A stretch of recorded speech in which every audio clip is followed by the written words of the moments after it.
later. Nothing. No word, no status updates, no tweets will demonstrate as well as a video demonstration. But most people concentrate on just this area, which is basically the mechanics, the social media mechanics. To make a decent video, you really have to think it through and go through 7 steps, which is described in detail in that book.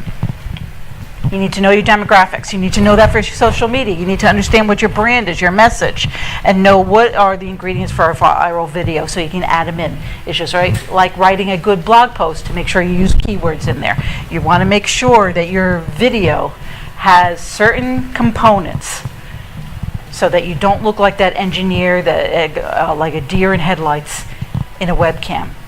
You want to capture people's attention. You first thing, know who you're trying to reach and why would they want to watch a video. There are different stages, and what you're trying to get is to create something that your loyal customers will spread all the way to these prospects. The level of trust decreases as you get down to the bottom, and video is just to help them as much as it is for your loyal customers.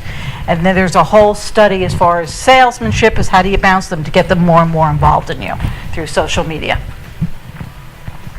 Prepare. A video is not a speech. It's not like me sitting in here giving a lecture.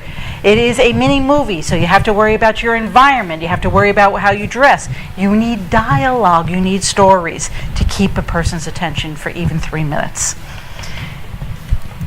What's really interesting and what you'll notice is that I have actually the recorder, because any of those little cameras, your phones, or whatever you use to videotape, the sound quality decreases over 3 feet.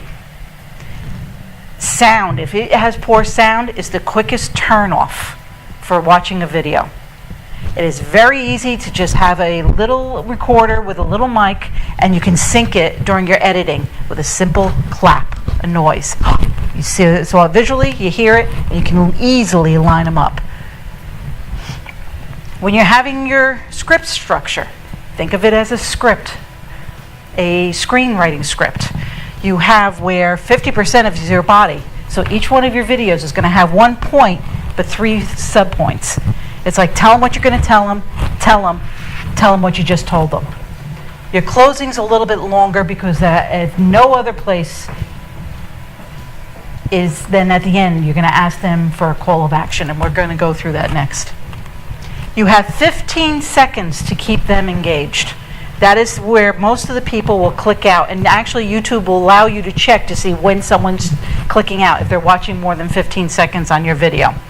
You have the 15 seconds to earn them their trust. So the worst thing you don't want to do is make sure that you say, "Hi, I'm Patford and Andy, and I'm going to talk to you about," click, you lost. If you start out with a pain saying, "You know that pain you have in your knee? It's probably from your neck. Does it feel tingly? Does your fingers feel tingly?" "Yeah, I do." Well, now you got their interest, and they're actually going to follow the whole and hoping that you will provide an answer. Start every video, if possible, with a question or something that your viewer wants to know. You want the 3 E's. You want to empower, educate, and entertain. Will it blend? He entertained them, but he also educated them on his product, and he actually empowered them because they were just so intrigued by the entire video series.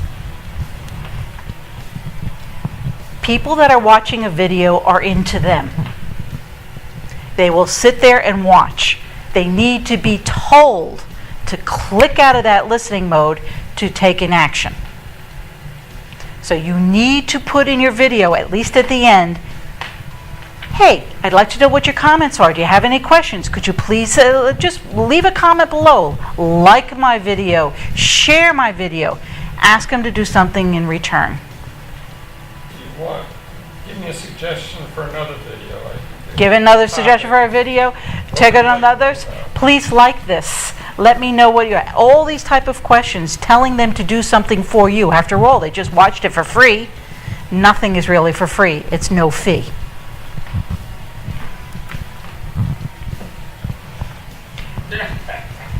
Dressing for video is challenging. In a place like here, you have certain kind of lights that you have to worry about. The 3 colors I would say to avoid is white, black, and red. Outside, using natural light, you have a little more forgiving. But those are 3 colors I would try to avoid in trying to show what you can and can't do. That is one of my old lives, which is basically selling parrot greeting cards and me in a parrot costume. Yes, that is me.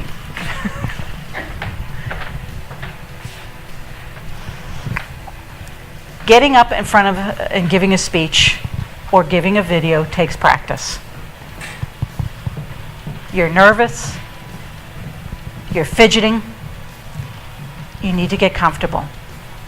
Every video should take at least 3 takes. And this way you have some to choose from. You could take from take 1, take 3, and combine them together into 1. You also get to see yourself, and you realize that if you're showing nervousness, like worrying about your change in your pocket, or if you're worrying about, the women tend to fluff their hair when they're nervous without thinking. The other big no-nos, you know, oh, ah, all those filler words are the worst thing you can do in a speech.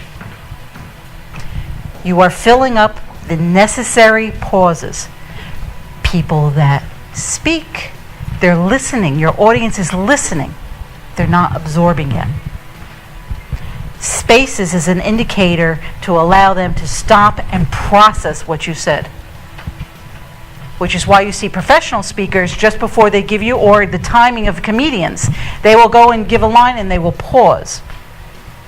Jack Benny being the famous. And then with the tagline or the punchline comes next, with another pause to allow people to get it and laugh. If you fill them with filler words like and, oh, so, or what, you are not, your message is not being absorbed.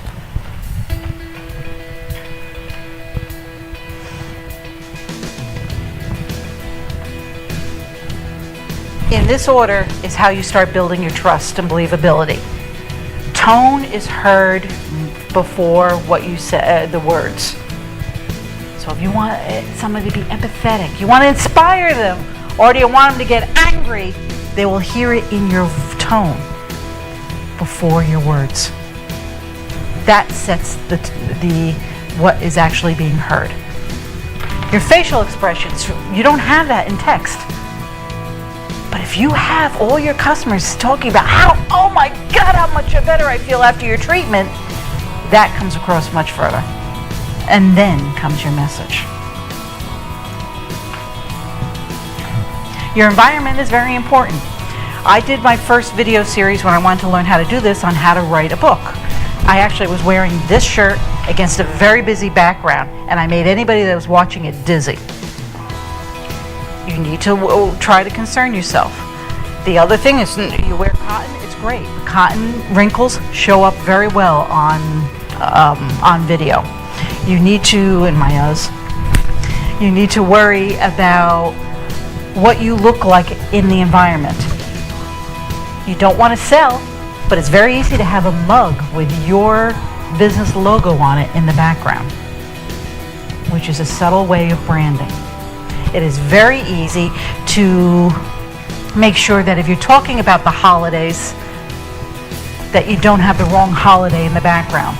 You may be preparing for the end of years, and really what it is Easter time. You're going to have a hard time at this point of trying to convince people about their Christmas.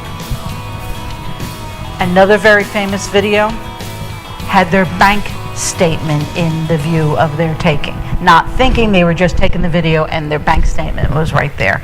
You need to, before you start talking, before you're setting it, just take a quick look around and make sure that you see what they're going to see. Cameras, your phone, you have the little digital cameras you can take, you have regular still cameras that take video now. You have tons and tons of things in your hands that you can do to take care of creating a video. Outside light is wonderful. It's spring, the fall, you're hitting just the right time. Overcast skies are beautiful because you won't get the glare. Careful with clouds. If they go in and out, you're going to go and get dark and warm and maybe even be washed out. So an overcast sky is really, really ideal for taking your videos. Sound is also, I already mentioned about having your audio. Make sure your sound is probably the second most important thing to go.